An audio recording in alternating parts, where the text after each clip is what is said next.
If you really want to optimize your training, whether it's your strength work, cardio, or anything, you really want to warm up your wrists and ankles and hands and feet before you do anything. I'm going to show you a few quick drills and talk you through. Basically, for your hands first, I want you to open up your hands as much as you can, and you're going to try to find a spot on the wall or even on the edge of a bench. So I just have my hands here. I'm opening up my hands and pushing all the way through to my fingertips. Now lift the palms of the hands up, feel the fingers stretch a bit.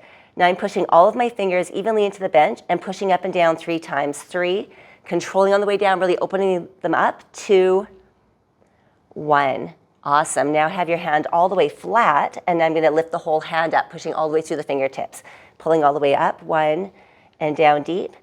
2, 3. Just go into a range that you feel comfortable with. You're basically creating a big range of motion and giving yourself lots of strength there. Now upside down hands, we're going to do the tops of the fingers first.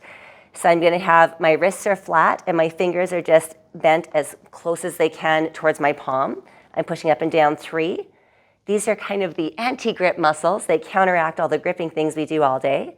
And now tuck your hands all the way underneath, keeping your elbows quite straight. Push all the way through the fingers. Push up 3, 2, 1. Amazing. We're going to do the same thing for our feet and toes now. I want you to imagine dots on the inside of the ankle, the top, the side, and this top corner, kind of like where we tend to sprain our ankles. I want you to open up the inside of the ankle, and you're going as deep as you can, feeling the joints pull apart, keeping that knee in alignment, and pull into the ground and create lots of tension there. Now you're going to really open things up. You might be able to see how these bones are moving a little bit. 2, 1 more. This helps with your tibial rotation, your knee health. Now your foot's all the way underneath. So you're going to feel the top of the foot and the toes really working. Open up the top of that ankle, press up 3, 2. See, it's very quick but very powerful.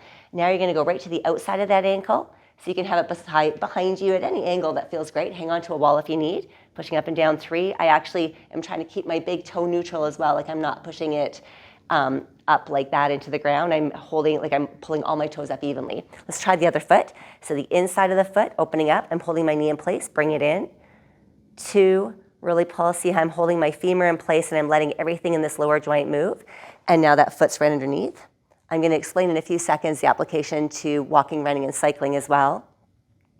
Awesome. And then this back corner, this is if you ever sprained an ankle and you haven't really retrained those nerves and fibers fully. I'm opening up that ankle, pushing into the ground. 1 more, keeping all my toes neutral. Right on. Now we're going to do side to side.